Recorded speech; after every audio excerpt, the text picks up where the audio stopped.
Welcome back at another episode, and today we're gonna explore Canberra, which is mainly known for two things: the National Memorial and the Parliament, which we're both gonna visit. I hope you enjoy our father and son adventures. Well, morning. And where are we going today? Well, we're going to go into town, into Canberra City, and maybe see the Parliament House, the War Memorial, and the Lake Burley Griffith Lake, and the huge fountain which shoots up about 30 meters in the air. Yeah. Okay. So yeah, we're gonna go there. It's like 10 minutes from here, so see you there. So now we are at the Australian War Memorial in Canberra, and well, we're gonna have a look inside now. So it's under construction at the moment, but we will see what we can see and what we can't see. So let's have a look.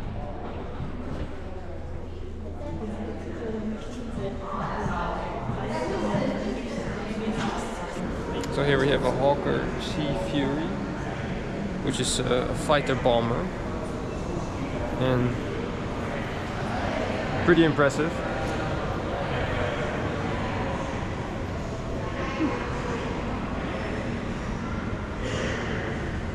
This one over here is a P-51 Mustang.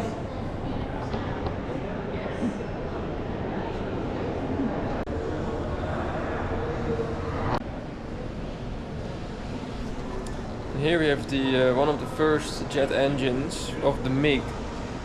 This is the back side. This the time of change between the propeller planes and the jet engines. And the MiG was relatively new, and they were outclassing some of the Allied planes basically.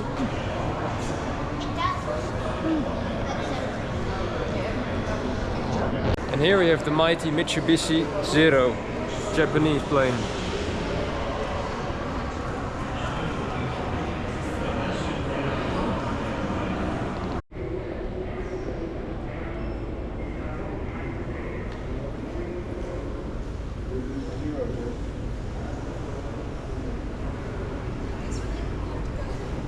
So here you have some paintings made by Aboriginal people about the bombing of Darwin and the legacy it left them, also because we only know about the white Australian version, but of course the Aboriginals also suffered through this. This is their interpretation of it.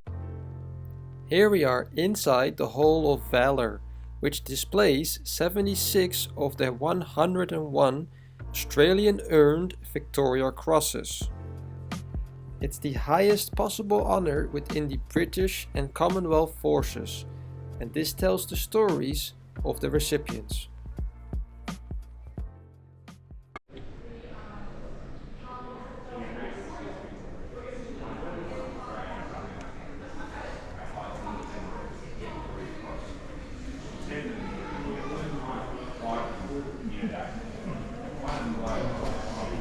So during the First World War, in the trenches, they had street signs to know in which trench they were. Those were Australian names for typical Australian things. For Australia, World War I was a nation-building moment, where they started to develop an identity. The most well-known and defining moment of World War I was the Gallipoli campaign against the Ottomans. This campaign turned into a bloody, costly stalemate, which eventually led to the defeat of the Allies. The Australians alone lost 8,000 killed in this campaign. After this, they fought in many other theatres of war, mostly in the Middle East, like Egypt and Palestine, but also Libya, Sudan, Jordan or Syria. In Europe, they were part of many of the infamous bloody battles, like the Somme, Boulencourt, Messines, Ypres, Deunecourt, and the last being Montbréant. At war's end, 331,781 Australians served overseas. Of those, 60,000 died, and 137,000 were wounded. The casualty rate was 65%, one of the highest of all the British Empire. And that's why the First World War is a defining moment in Australian history. And we can see that beautifully displayed here in this museum, where we have mock-ups of battles and trenches and artifacts and all kinds of memorabilia. This is what Queen Elizabeth II had to say during a memorial in 1954. Careless of danger, stood firm in battle to hold or secure a position. Some, with sublime self-sacrifice, gave their lives to their wounded comrades. Many exposed themselves time after time to death in conditions of battle beyond the imagination of our forefathers. All met with honor those demands of war which urged the valiant spirit to the limits of human endeavor and endurance. They dared mightily and turned the necessity to glorious gain. Today, in honoring them for what they did, we pay tribute to an ideal of courage which all our fighting services have done their best to attain. For beyond this gallant company of brave men, there is a multitude who have served their country well in war. Some of them may have performed unrecorded deeds of supreme merit for which they have no reward. And I myself couldn't agree more with these beautiful words. But unfortunately, as we all know, the First World War got a sequel. I just hope it doesn't turn into a trilogy. After declaring war on Germany and a year later on Italy, they were sent back towards Northern Africa, just like in World War I. Here they duelled with the Italians and the German Afrika Korps. It was here that another defining moment for Australia happened, the Siege of Tobruk, where a large Australian force were cut off and stuck for roughly 8 months. But eventually they were liberated, and after this they were sent to Greece and Crete, trying to stop the German advance, but were unable to do so because they were massively outnumbered. Later they were part of the first major victory by Western Allies, the Battle of El Alamein. In some places the Australian forces were almost completely annihilated, but they stood firm and they kicked the Germans back together with the rest of the British forces. But after the surprise attack from the Japanese on Hawaii on the 7th of December 1941, the Australians had to hastily pull back their men from North Africa to defend the British Empire in Asia and Australia proper. And this is where they would have their toughest and hardest fights of the entire war, where they unsuccessfully tried to defend Malaysia and the Pearl of the East, Singapore, and subsequently the Dutch East Indies, until they were pushed back all the way to Papua New Guinea and Australia itself. But it was here, in Papua New Guinea, where the Australians stopped the Japanese advance, finally. The battle for Papua New Guinea would continue for the rest of the war and would be considered one of the hardest and toughest fights of the entire Second World War. But by stopping them here, they prevented a complete blockage of Australia. And after the American victories at Guadalcanal and Midway, the tide was finally turning against the Japanese. In the end, Australia helped liberate Southeast Asia with blood, sweat and tears, and their last major campaign was in Borneo. This would also be the first time that Australia would be bombed and attacked since its independence. Northern Australia, and particularly Darwin, were attacked multiple times by bombing raids, and even Sydney Harbour was attacked by 2 midget submarines. The Sandakan Death March started with 2,500 POWs, of which at the end only 6 survived.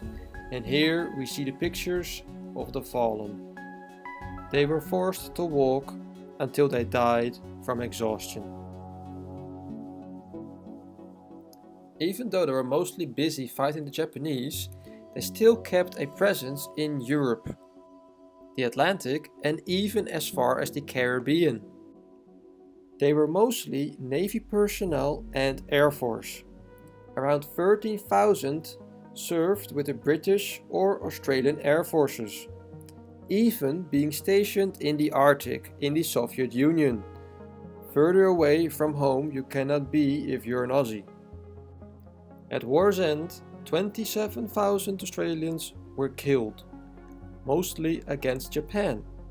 Half of them were killed in the Japanese prisoner of war camps. Only 14,000 of the 21,500 POWs survived under Japanese occupation. In Europe, there were 8,000 POWs, and they mostly survived. Personally, I was very impressed by this museum and memorial.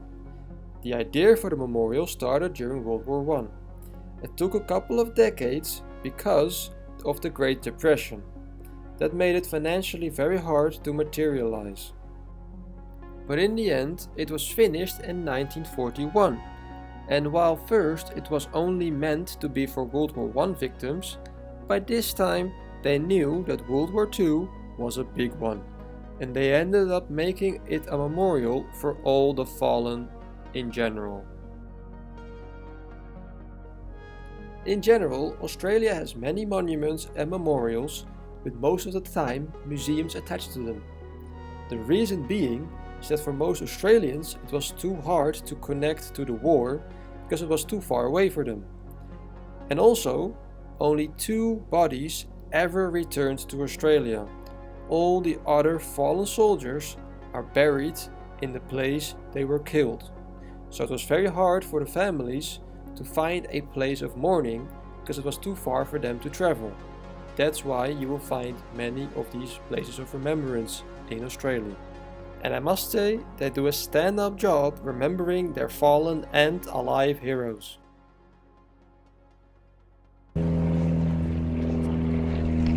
So this is the internal flame in the memorial of Canberra, and up here we have the entrance, and then we have all the facades basically with all the areas of operation where people died. And then on the inside where we will go, you will have the list of the fallen. The tomb of the unknown soldier was added in 1993 to mark the 75th anniversary of the end of the Second World War. Inside the tomb we see stained glass and mosaics representing servicemen and women. As impressive as it already looks, it only gets better when you know that all of this was created by one man named Napier Wallace, who did it with only one arm, because he lost the other one in World War I. Every day at closure time, they play The Last Post, which is the honorary song they play for the fallen. May they rest in peace, and lest we forget.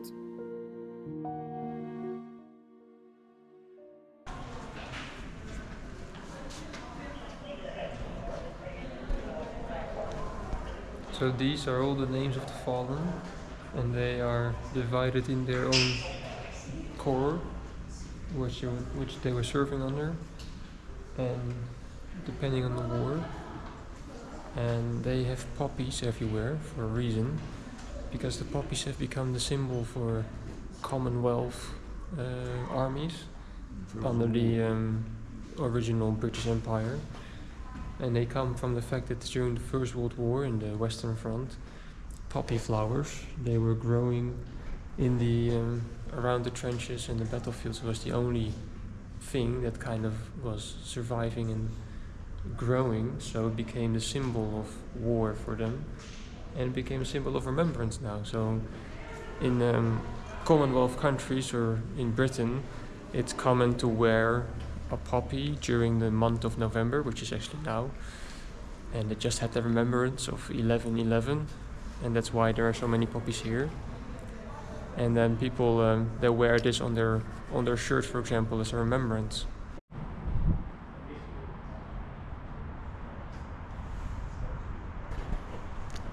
There is the Australian Parliament, and from here you can also see the other side.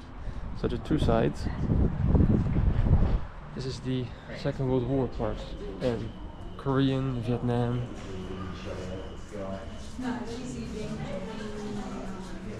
So the operations that they all had. All of that, most of that is just Second World War only.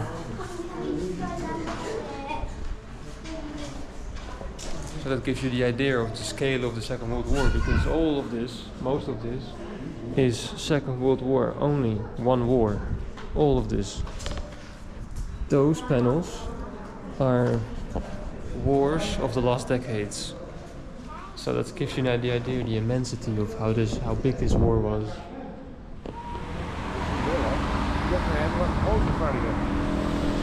So here we are at the Memorial Lane, sort of. This is an avenue full of memorials, and here we have one of them.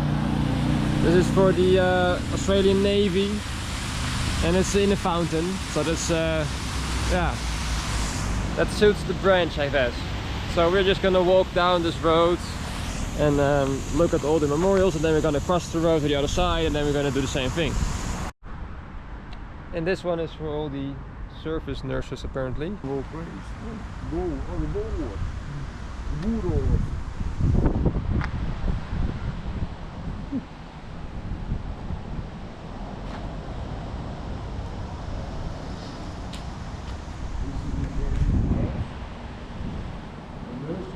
This is for the Royal Australian Air Force.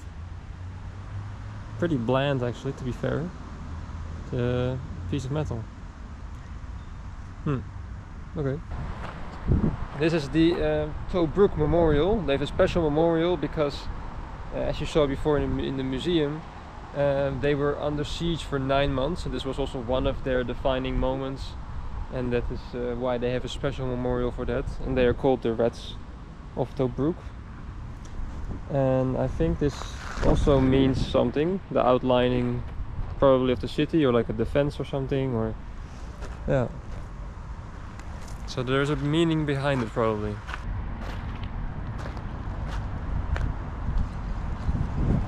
So this one is for the Australian peacekeeping, apparently. It says past, present, future.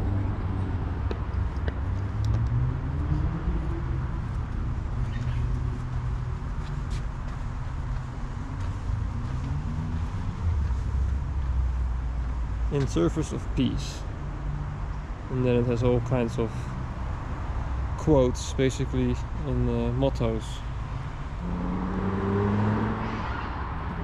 That's a hospital? Yeah. Yes. So we found those scooters, and we're gonna use it. I used it before, but my dad hasn't used it before, so that's gonna be funny. And we see how far we get with those. Yeah, and we need helmets here, apparently. In other countries you don't need that, but here you do. Here you do. It's advisable, especially if you haven't done it before. So yeah, let's see what happens. Gotta follow the protection route.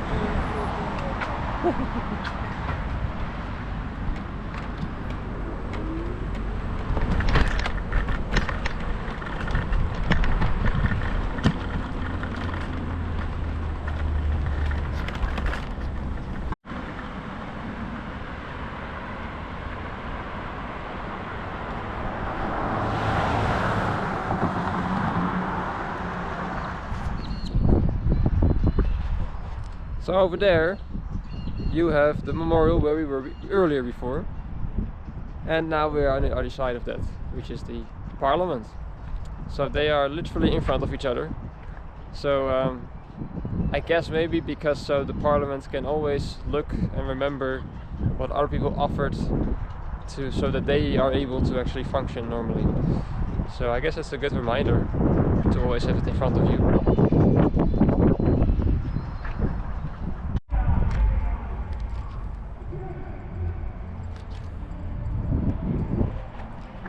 Well, this is the former Parliament building, which is now also a museum, but it's now it's closed because it's already 5:30. So we cannot enter that. And yeah, of course there's also some protesters here and there, like over here. We have Stop Black Deaths in Custody protest, and reparations not recognize time for clan treaties. So yeah, these are indigenous protests. Australia has a history like the United States, for example, with indigenous people, and it's not the best history always. So yeah, understandably, people still protest for this, and reparations and recognition of what happened basically, and it's slowly going better. It's definitely better than in the US, because at least here they apologized for it. In the US I don't know if they ever apologize for anything, probably don't. Yeah, and there is the word sovereignty written big, so that's a bit ironic with the protest next to that. 40 years, still no justice. Yeah. And yeah, well, we're gonna take the electric scooter again and literally go straight ahead to where we came from to go back to the car.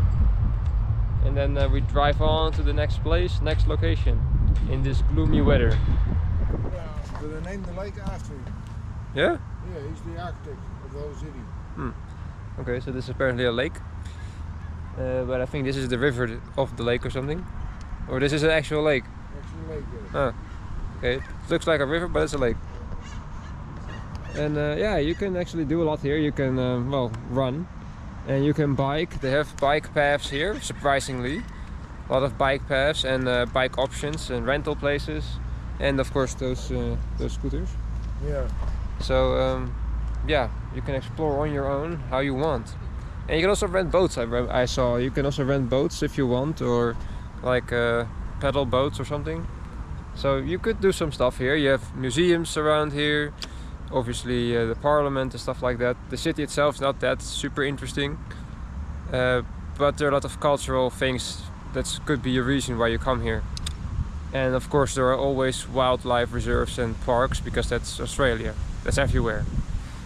So we're gonna cross the bridge now, go back to the other side.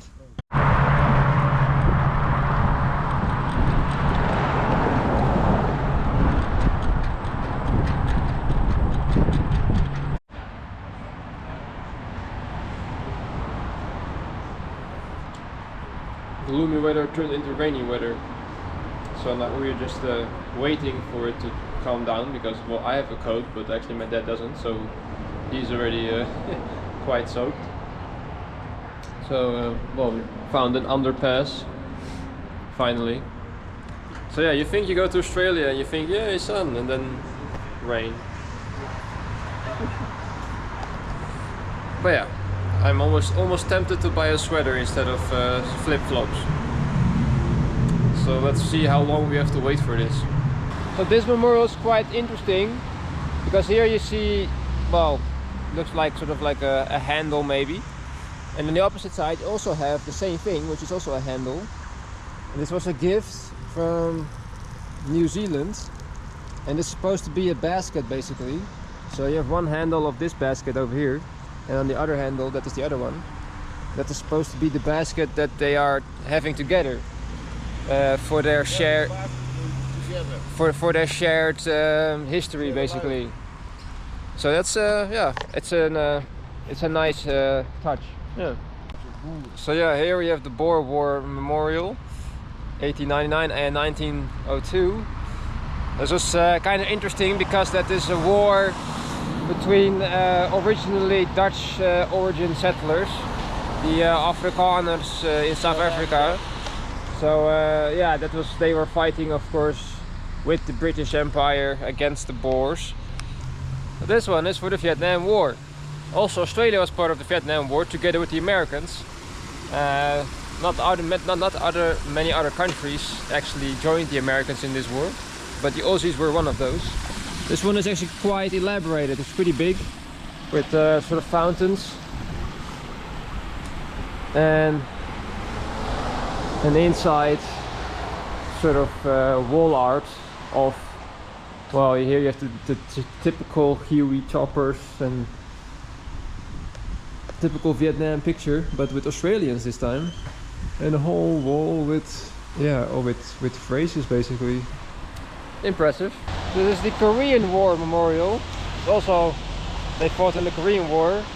Also quite impressive. And with the other countries mentioned on the other back side of the wall.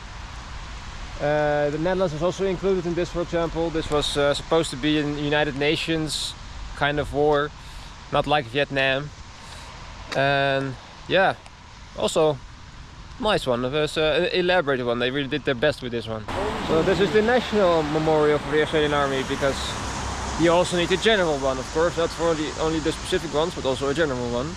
It's a very detailed statue, I think. Yeah. Yeah, very detailed. Yeah. It's like a single nose. Well, we arrived in the car, and now we're gonna finally leave. And we're gonna go try to get to Wagga Wagga. My dad changed his shirt, and now we get dry in the car finally.